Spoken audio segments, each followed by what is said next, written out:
Without in dismay you are smitten. You think there's no chance for you, son? Why the best books have not yet been written? The best race, it hasn't been run. The best score, it hasn't been made yet. The best song, it hasn't been sung. The best tune, it hasn't been played yet. Cheer up, for the world is young. No chance where the world is just eager for things that you ought to create. Its store of true wealth is still meager. Its needs are incessant and great. It yearns for more power and beauty, more laughter, more love, more romance, more loyalty, labor and duty. No chance, why there's nothing but chance. For the best verse, it hasn't been rhymed yet. The best house, it hasn't been planned. The highest peak hasn't been climbed yet. The mightiest rivers aren't spanned. Don't worry and fret, faint-hearted. The chances they have just begun. For the best jokes they haven't been started, and the best work it hasn't been done.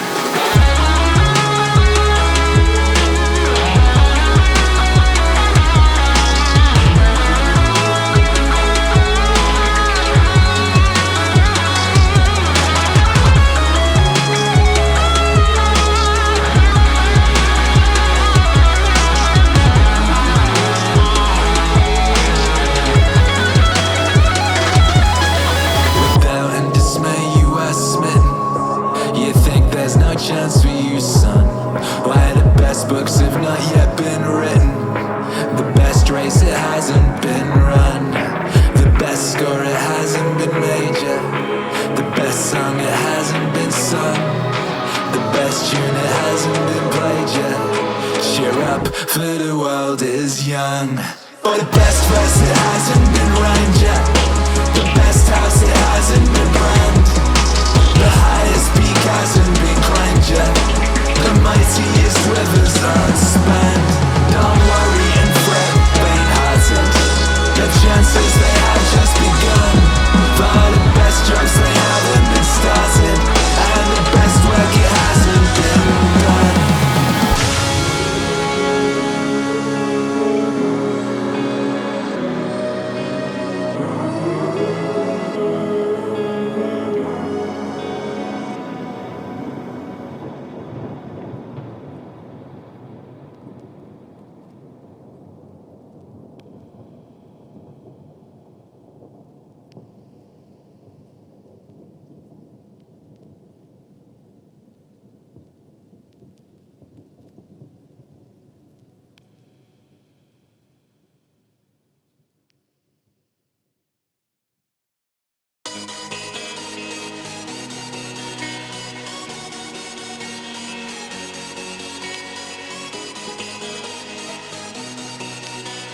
Do you know who Akira The Don is? Of course, he's amazing.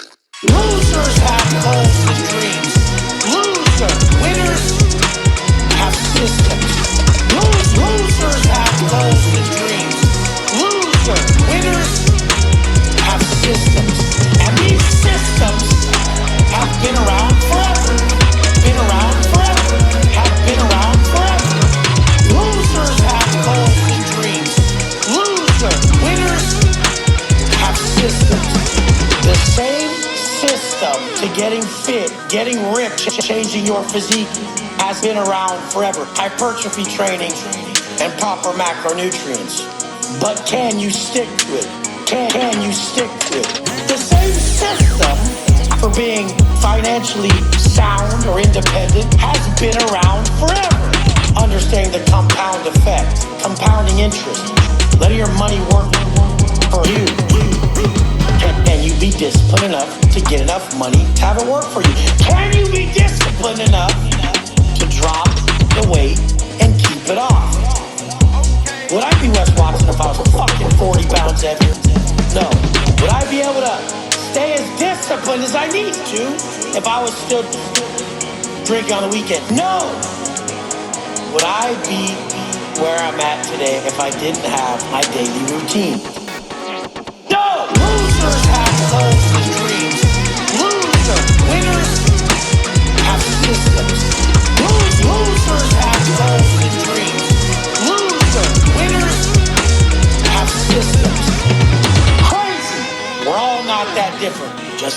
habits. Confucius said that. Confucius said that. Everybody's the same, just different habits. So I'm gonna tell you guys exactly how to do this. You get yourself in the best shape you've ever been in. And you start to feel that high frequency. You start to vibe high, you start to see life different, then you start to see the value in looking better and feeling better. Before that, you will have dropped your vices. All alcohol, all drugs, and everything's gotta go. Now you're really understanding that this is the best you've ever felt. You've had money, you've had everything going your way. You've never felt this good, so this trumps all of that. If I choose to self-sabotage myself, my frequency is so low that I can't see all the great things in my life. So the first thing you need to do is get yourself into that high-frequency lifestyle and become attached to it. Once you've done that, then you can teach others to do exactly what you did. Losers have goals and dreams. Winners have systems. Losers have goals and dreams. Winners have systems. And these systems have been around forever. Been around forever. Have been around forever. Losers have goals and dreams. Winners have systems.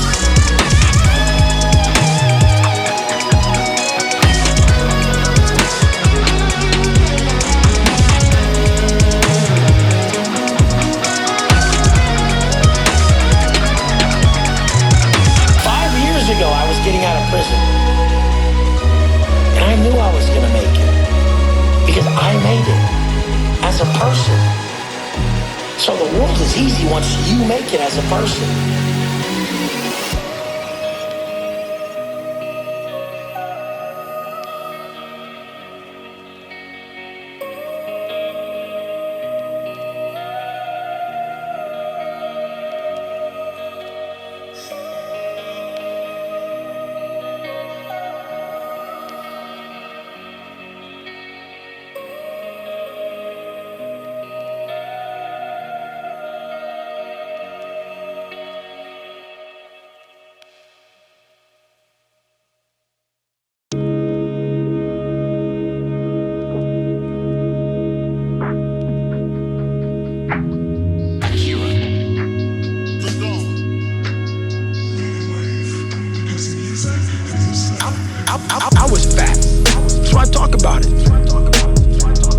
Something, motherfucker, I was fat too.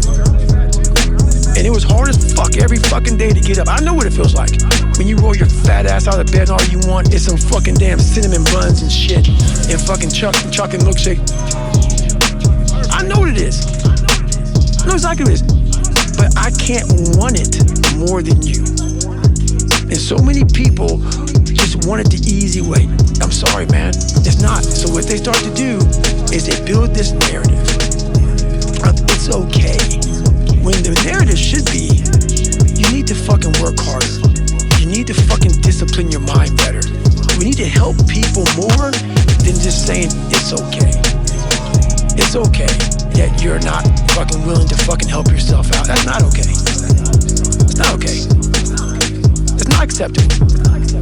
Even though it's your life, if that's acceptable, that's unacceptable. That's unacceptable. You know it's your life, that's unacceptable. Than just saying it's okay. That's not okay. That's not okay. That's unacceptable. And there's a lot of people in this world, me included, that if I accepted that, I wouldn't be anywhere. So yeah, a lot of people just fucking, they start creating a narrative about themselves that make it okay. The ultimate get out of jail free card. And now the world is set up to have so many get out of jail free cards. Everything is okay, and you can't say a motherfucking thing about it. It's not okay. It's not acceptable. Even though it's your life, if that's acceptable, that's unacceptable. That's unacceptable. Even though it's your life, that's unacceptable. Than just saying it's okay. That's not okay. That's not okay. That's unacceptable. That's unacceptable. That's unacceptable. You know it's your life, that's unacceptable. Than just saying it's okay. That's not okay.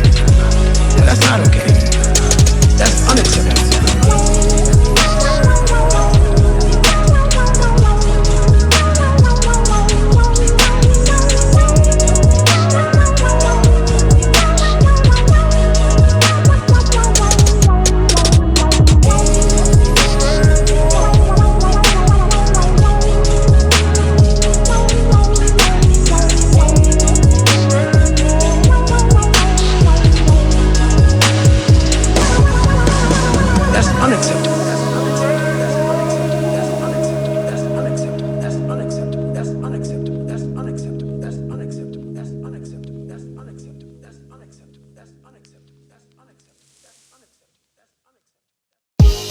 America's preachers tell me that there is no sermon which looks forward to with less enthusiasm than a sermon about sin.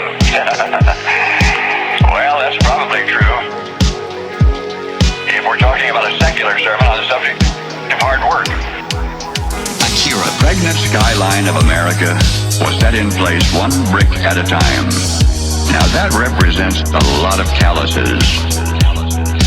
America the Beautiful is not an accomplished fact guaranteed to remain intact. God shed his grace on thee, to be sure, but this was wasteland when God had it to himself. He handed man a hoe and said, you want another Eden? All right, earn it. And all that's necessary for the weeds to take over again is for you and me to lay down that hoe.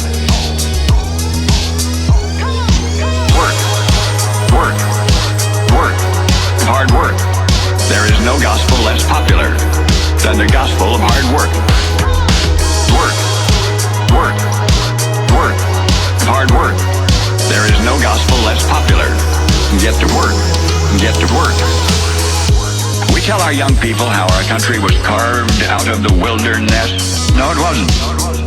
Our nation was hammered and hoed and chopped and dug, sawed and clawed out of the wilderness by bare-handed men who asked nothing for nothing.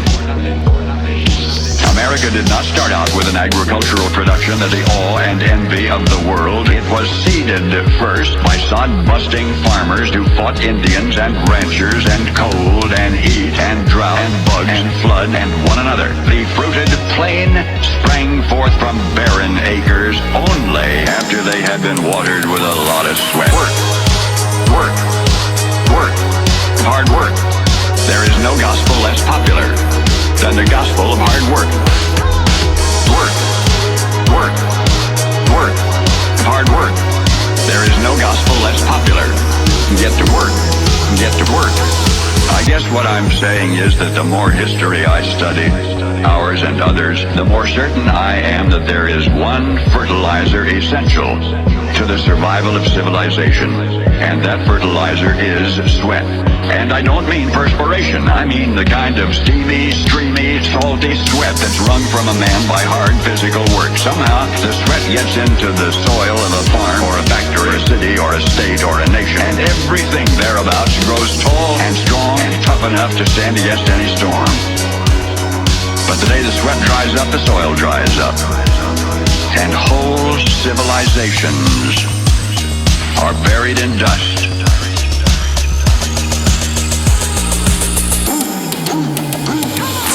Work, hard work. There is no gospel less popular than the gospel of hard work. Work,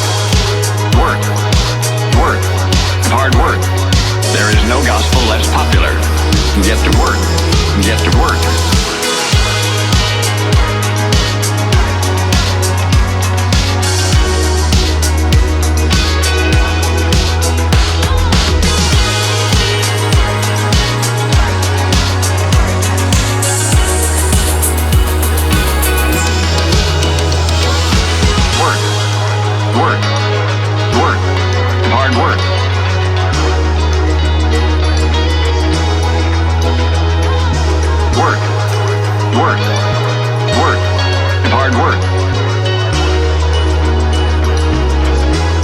Get to work.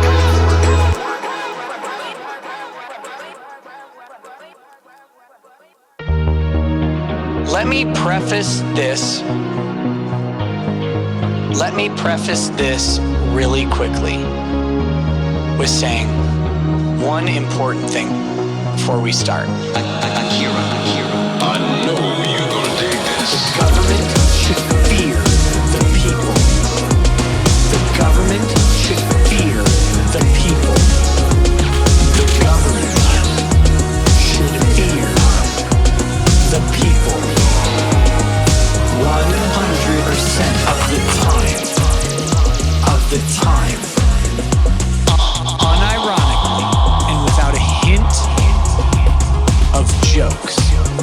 Because the alternative is the people fear the government, and that's fucking tyranny.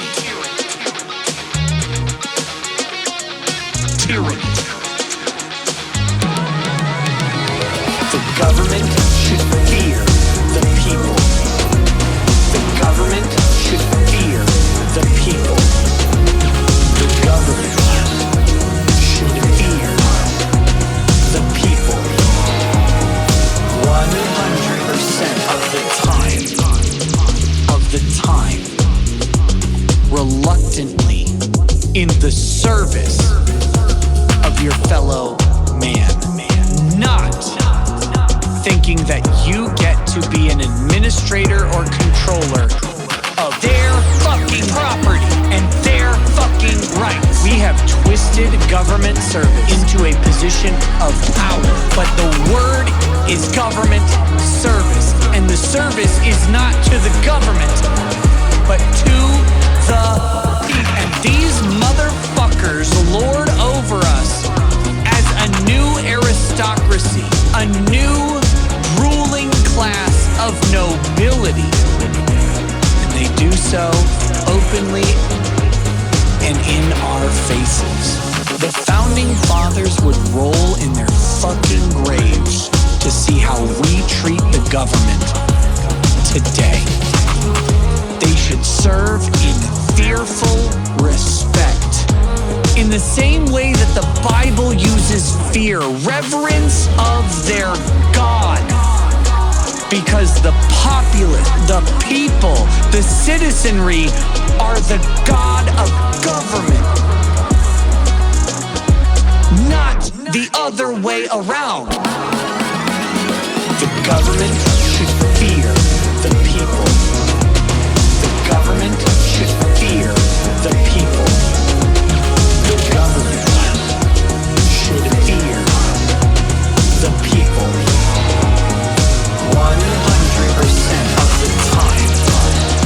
Of the time. Of the time. Of the time. The government should fear the people.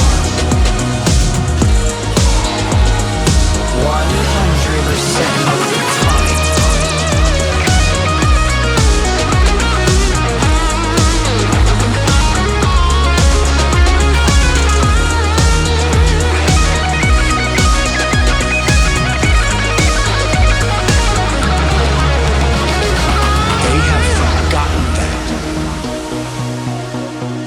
They have forgotten what public service means.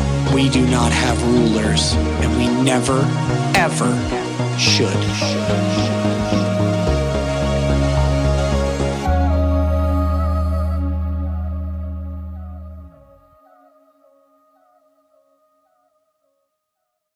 If this isn't nice, I don't know what is. Music, please.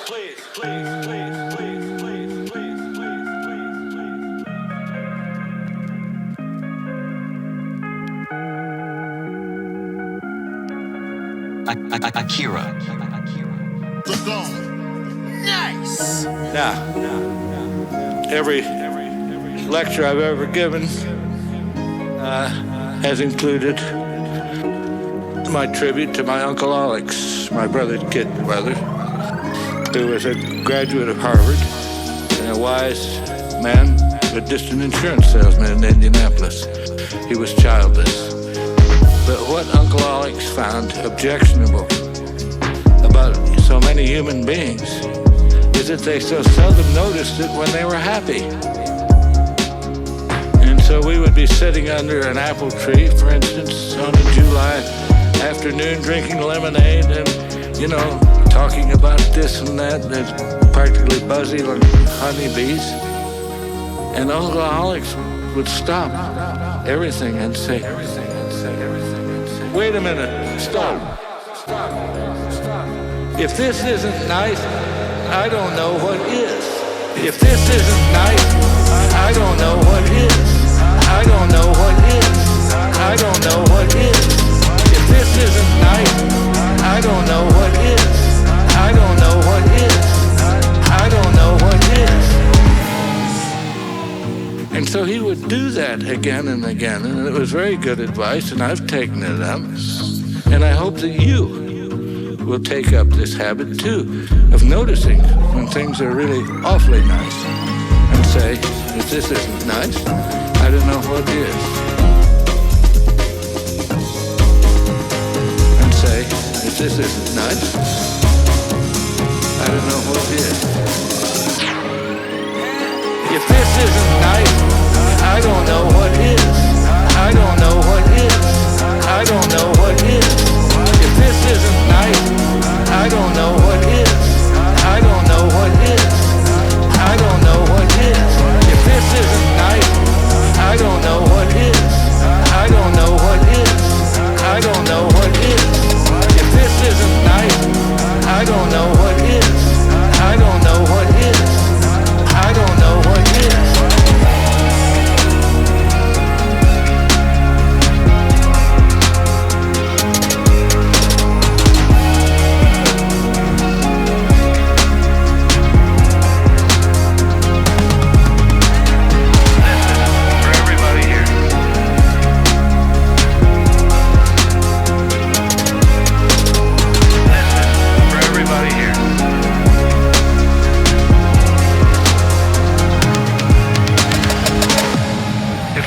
Nice.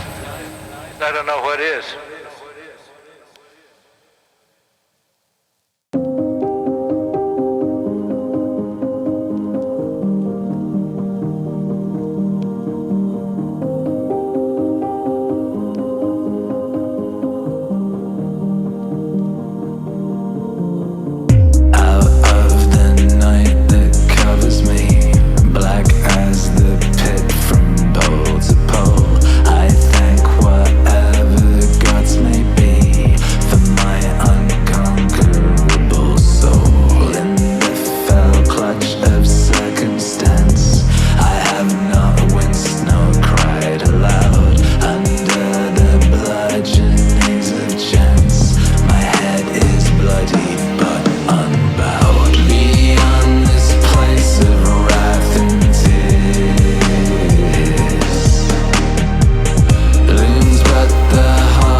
With punishments to scroll, I am the master of my fate.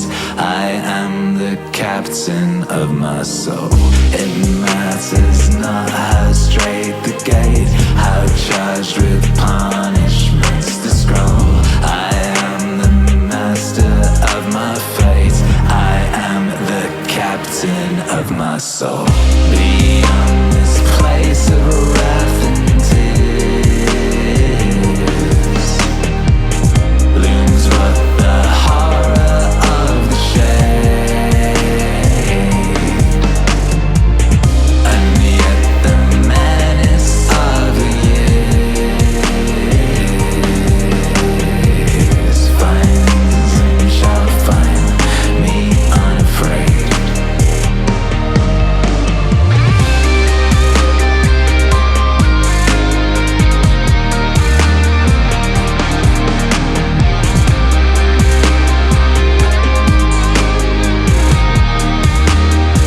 my soul.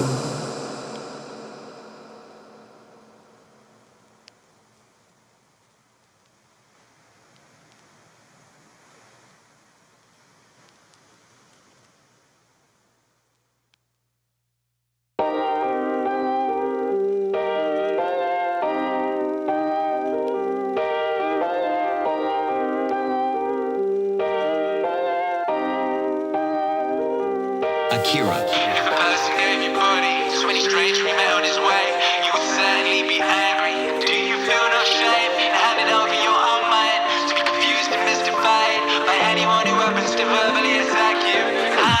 In every affair, consider what precedes and follows, and then undertake it.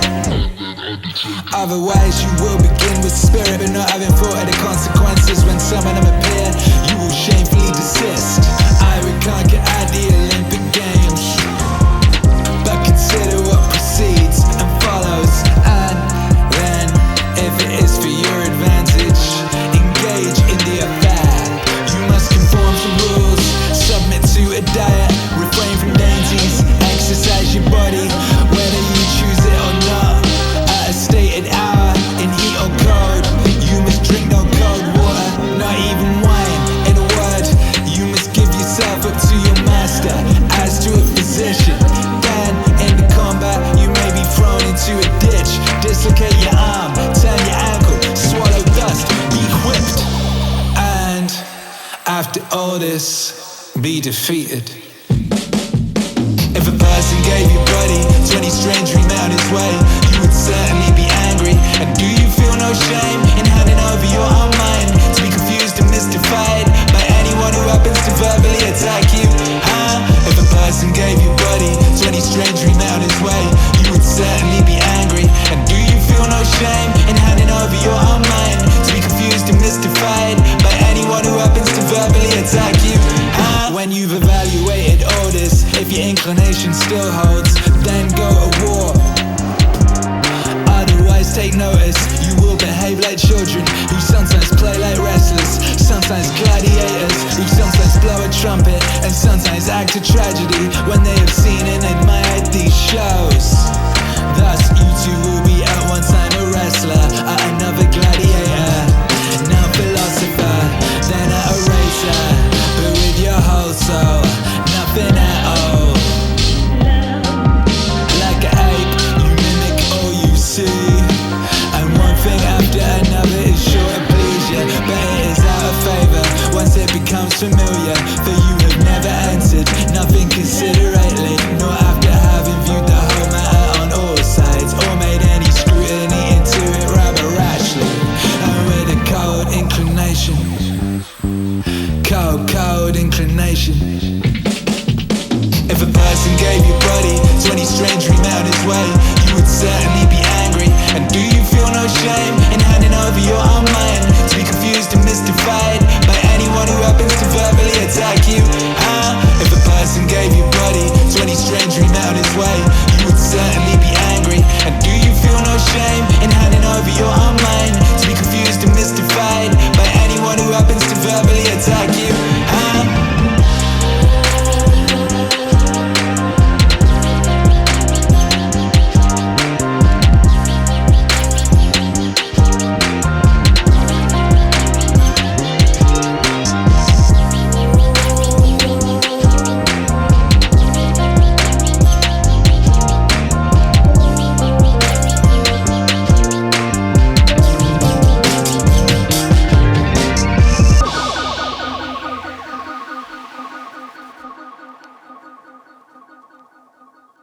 Laughing heart.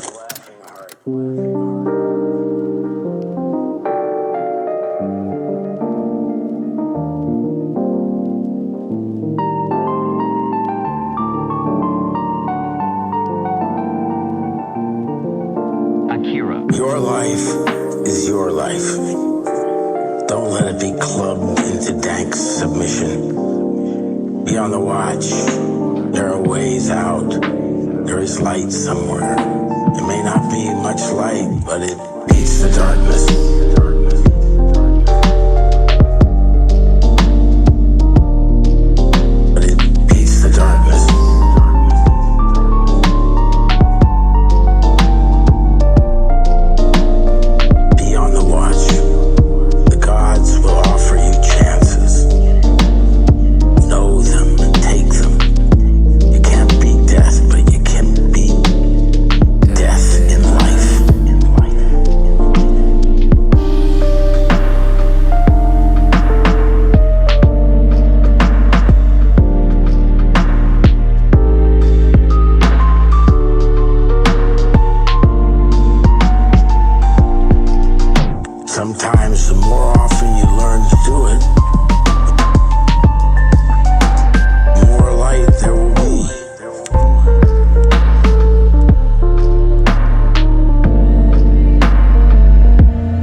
I were the devil,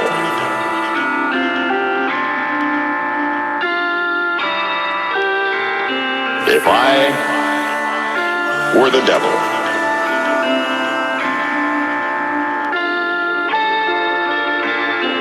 if I were the Prince of Darkness, I'd want to engulf the whole world in darkness, and I'd have 1/3 of its real estate and 4/5 of its population, but I wouldn't be happy until I had seized the ripest apple on the tree.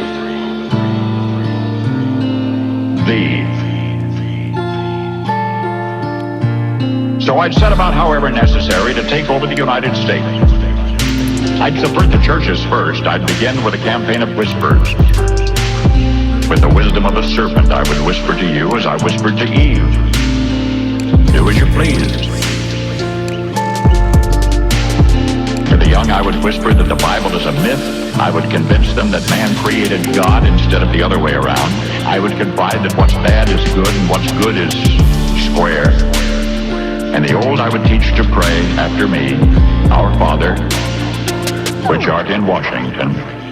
And then I'd get organized. I'd educate authors in how to make lurid literature exciting so that anything else would appear dull and uninteresting. I'd threaten TV with dirtier movies and vice versa. I'd peddle narcotics to whom I could. I'd sell alcohol to ladies and gentlemen of distinction. I'd tranquilize the rest with pills. If I were the devil, I'd soon have families at war with themselves, churches at war with themselves, and nations at war with themselves. Until each in its turn was consumed. And with promises of higher ratings, I'd have mesmerizing media fanning the flame. If I were the devil, I would encourage schools to refine young intellects, but neglect to discipline emotions, just let those run wild. Until before you knew it, you'd have to have drug-sniffing dogs and metal detectors at every schoolhouse door. Within a decade, I'd have prisons overflowing. I'd have judges promoting pornography. Soon I could evict God from the courthouse, then from the schoolhouse, and then from the houses of Congress. And in his own churches, I would substitute psychology for religion and deify science. I would lure priests and pastors into misusing boys and girls and church money. If I were the devil, I'd make the symbol of Easter an egg and the symbol of Christmas a bottle. If I were the devil, I'd take from those who have and give to those who wanted until I had killed the incentive of the ambitious. What'll you bet? I couldn't get whole states to promote gambling as the way to get rich. I would caution against extremes in hard work, in patriotism, in moral conduct. I would convince the young that marriage is old-fashioned, that swinging is more fun, that what you see on TV is the way to be. And thus I could undress you in public, and I could lure you into bed with diseases for which there is no cure. In other words, if I were the devil, well, I'd just keep right on doing what he's doing. If I were the devil,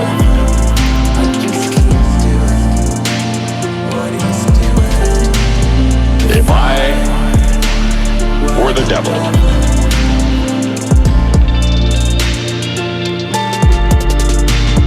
if I were the devil,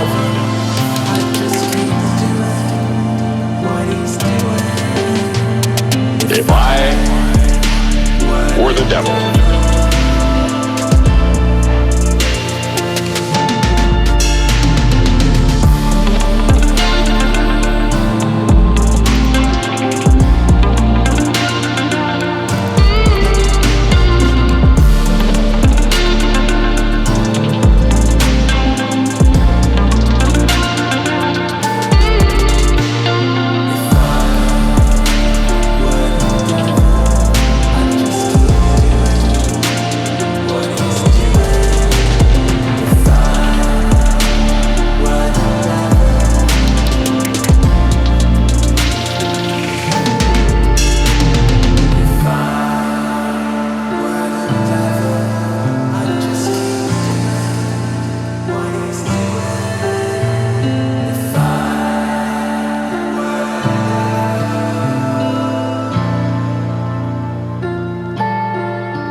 Akira.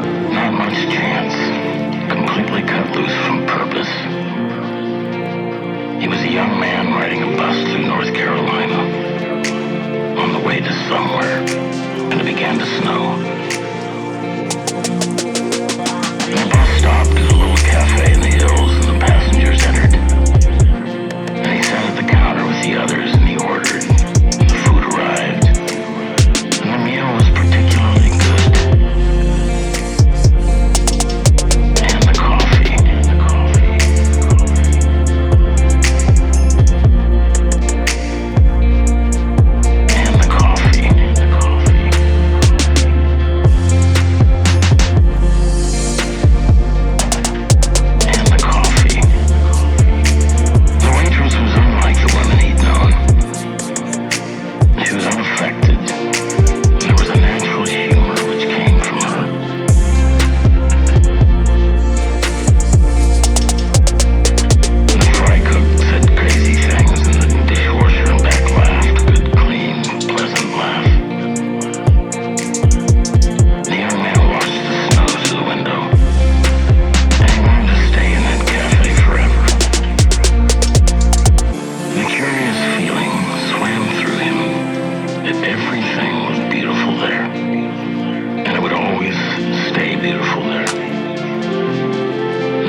Akira.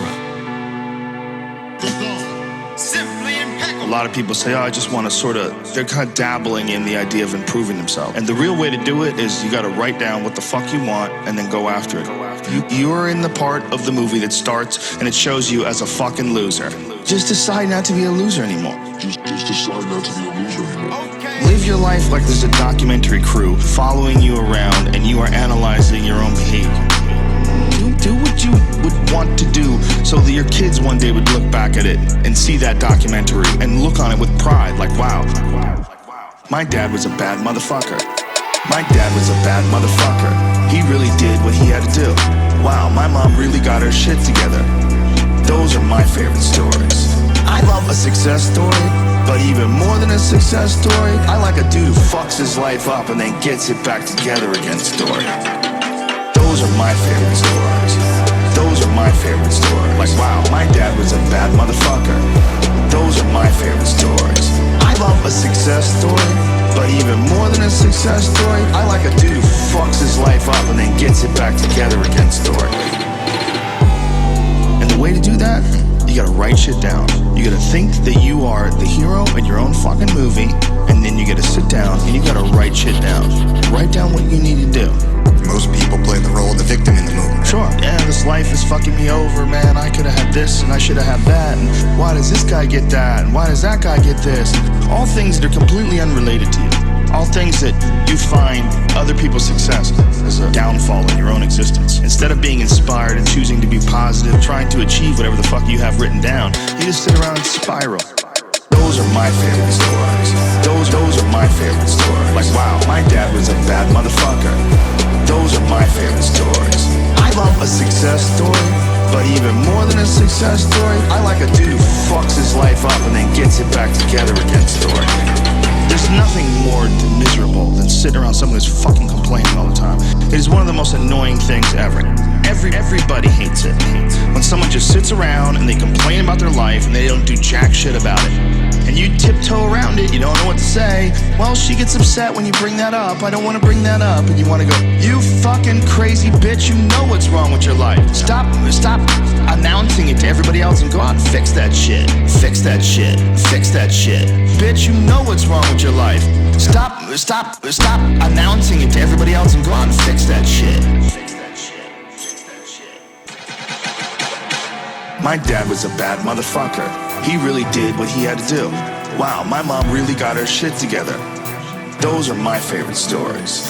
I love a success story, but even more than a success story, I like a dude who fucks his life up and then gets it back together again story. Those are my favorite stories. Those are my favorite stories. Like, wow, my dad was a bad motherfucker. Those are my favorite stories. I love a success story, but even more than a success story, I like a dude who fucks his life up and then gets it back together again story.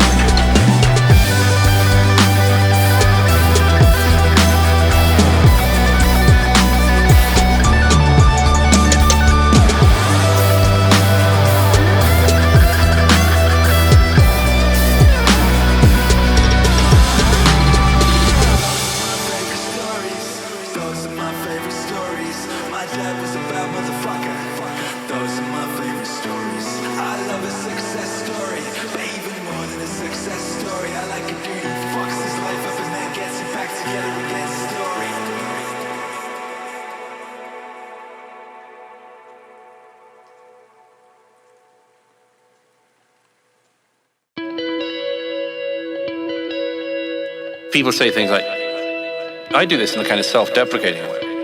Well, I've been lucky in this, that. And you know very well that a lot of life is luck. Akira. But then a lot of it is, and it's underplayed. You also work hard. I realized some time ago that, because I'm born in Berton, I have that natural tendency to like underplay something. Well, I'm just lucky in that. And somebody said to me, you shouldn't do that. You do work very hard. And I thought, yes, but saying, well, I've been lucky in that is a nice way to say to other people, oh, I haven't really had the input, and you don't need to, particularly I. It's a flattering thing to say to somebody else, which ignores the wonderful phrase of Rekieta I came across. Luck is the residue of design. Luck is the residue of design. Luck is the residue of design. A lot of what we call luck, it has come about through something other than chance. I used to say, you're lucky to be born in America. And on one level that's true, which is like, you could have been born in the great pool, and you could have been born in Mogadishu, and it'd be a lot worse. But there's also something it covers up, which is the luck is that people before you made good choices that meant that you are in a situation which is more optimal. And it's not simply luck that you have in America the right to freedom of speech. Luck is the residue of design. Luck is the residue of design. It's the consequence of men and women making good decisions. Men and women making good decisions. Luck is the residue of design. Luck is the residue of design. We have to find a better way to understand what we often mean by luck.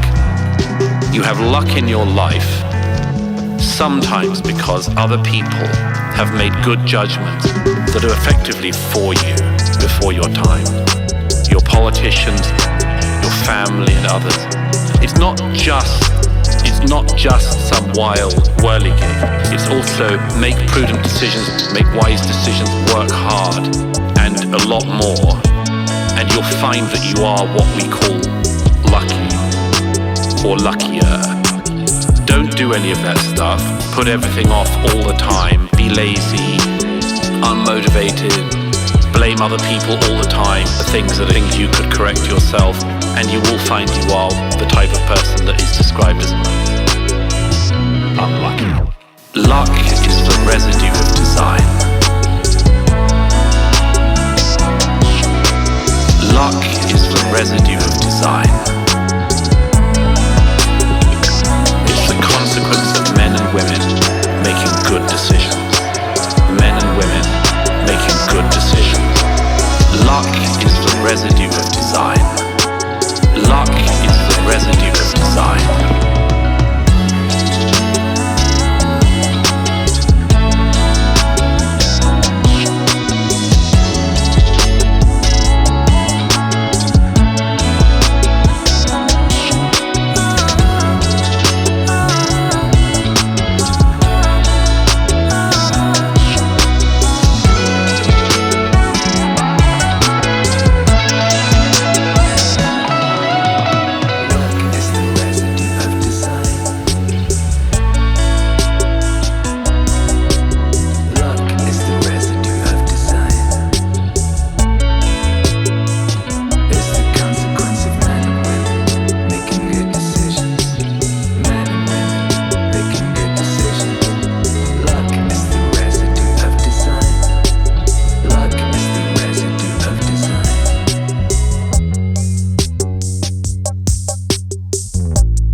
I think, as far as the question of God goes, I wish that science, which is supposed to explore these things, refuses to explore the fundamental question that is of interest not only to religious people, but intensely to atheists as well. They spend a lot of time thinking about something they don't care about, or they pretend they don't care about.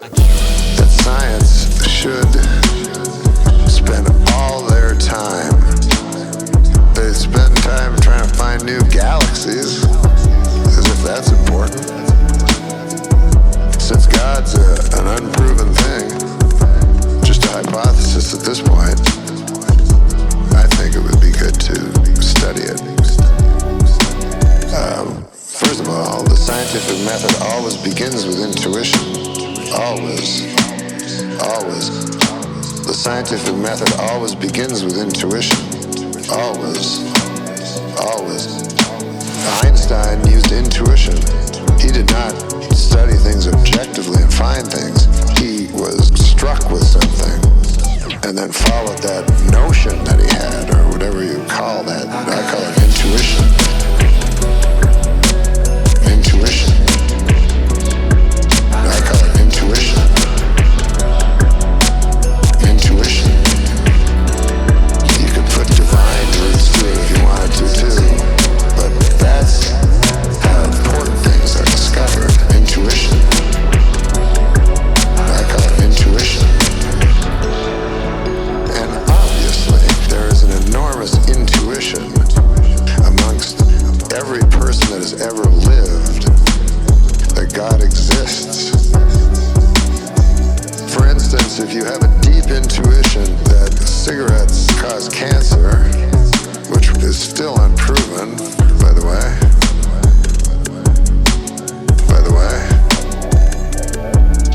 you don't need evidence. In a court of law, you certainly don't need evidence. You don't need a body. You don't need to find a dead body of something. You know, if all things point to something, I don't know.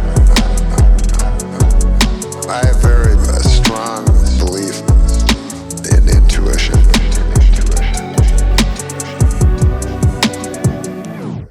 I call it intuition. Intuition. I call it intuition. Intuition. You could put divine roots to it if you wanted to too, but that's how important things are discovered. Intuition. I call it intuition. And I just find it interesting that something that everyone believes, some people pretend not to. For instance, you will never see an atheist argue that God doesn't exist because the tenets of Scientology are absurd. They will always pick Christianity. It's very interesting that they choose the God that they decide doesn't exist, which means really they're choosing the God they think exists.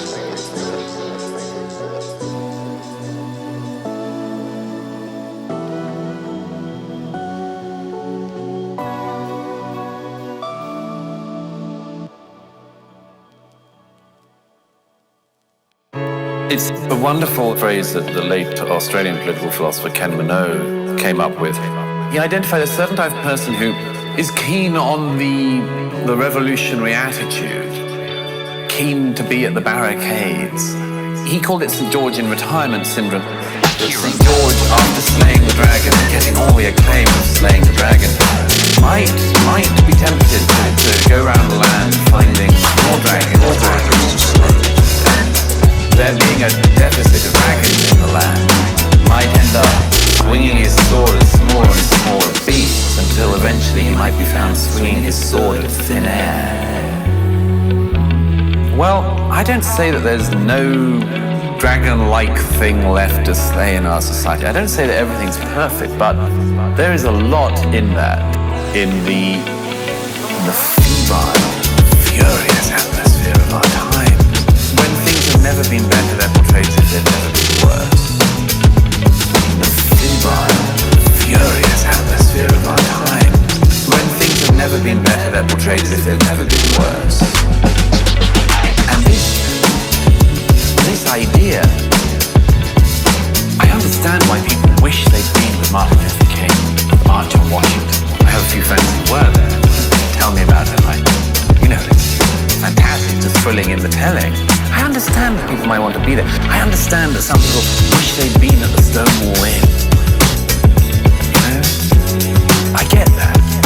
But I would urge that instead of thinking, therefore, I will fight as hard now as they did then, even if the stakes are minimal or non-existent, I would say, why not just enjoy the fruits of your predecessors' legacy and bravery and do something better with your life now? St. George, after slaying the dragon and getting all the acclaim of slaying the dragon, might be tempted to go around the land finding more dragons.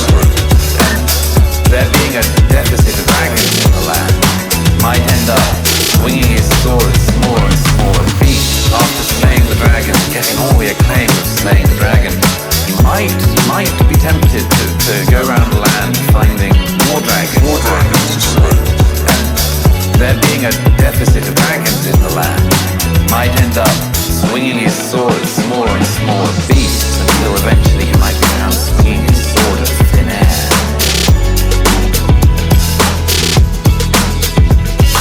Swinging his sword at thin air. Swinging his sword at thin air. The full-on, furious atmosphere of our time, when things have never been better, that portrays as if they've never been worse. The full-on, furious atmosphere of our time, when things have never been better, that portrays as if they've never been worse.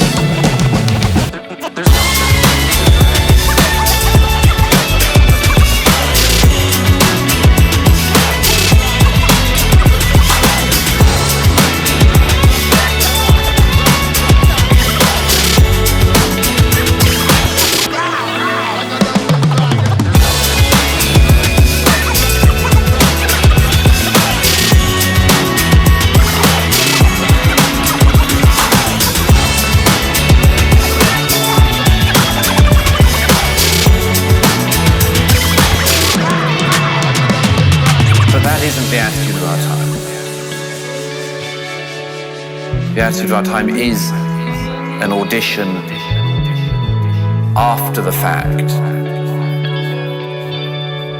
to be right in the center of the melee.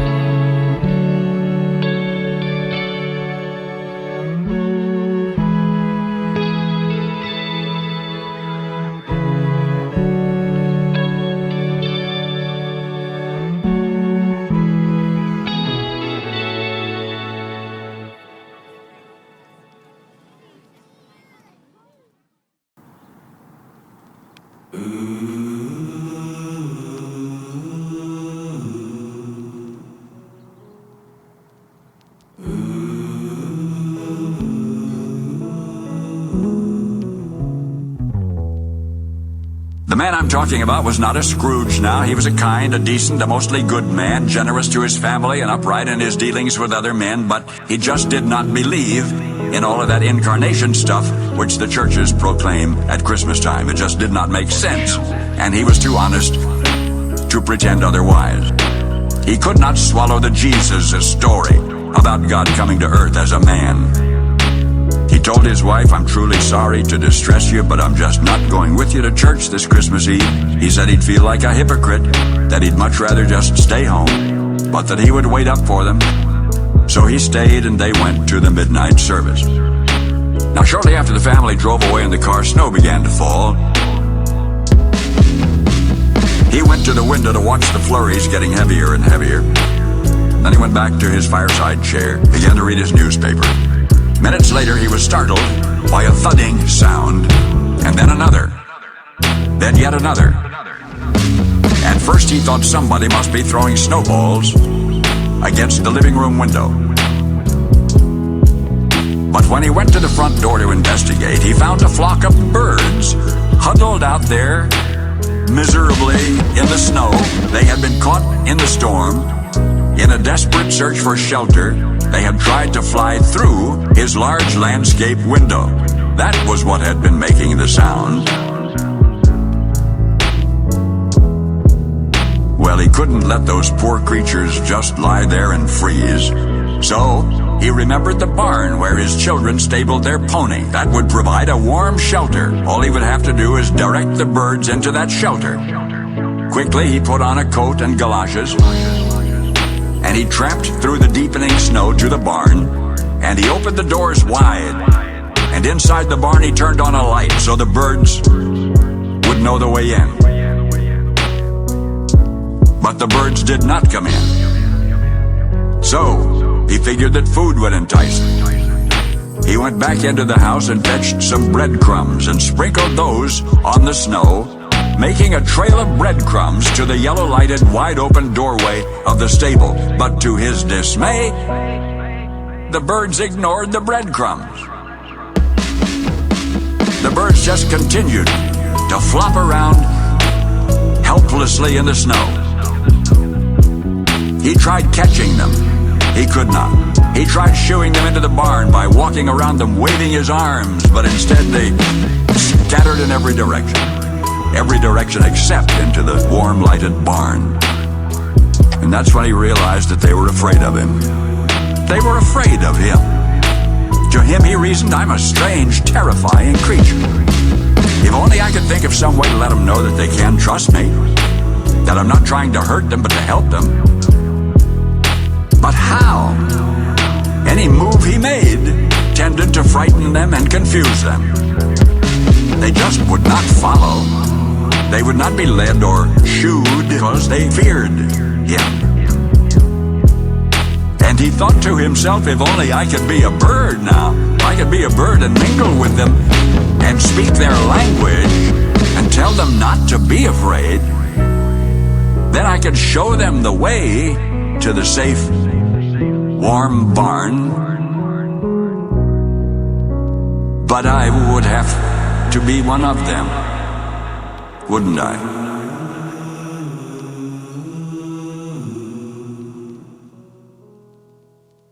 So they could see and hear and understand.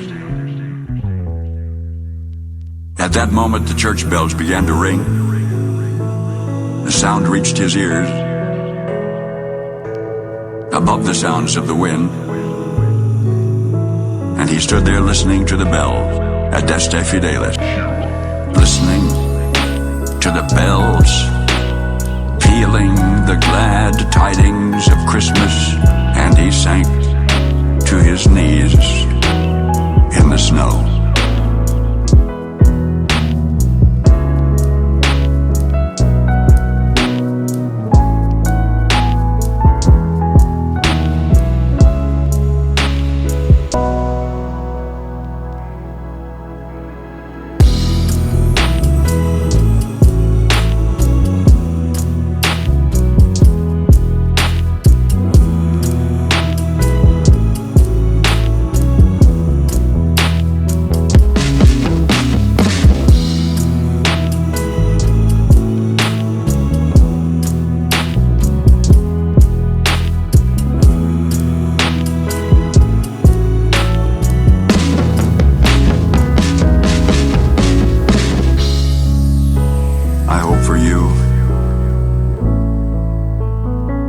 You love. This will be a wonderfully Merry Christmas.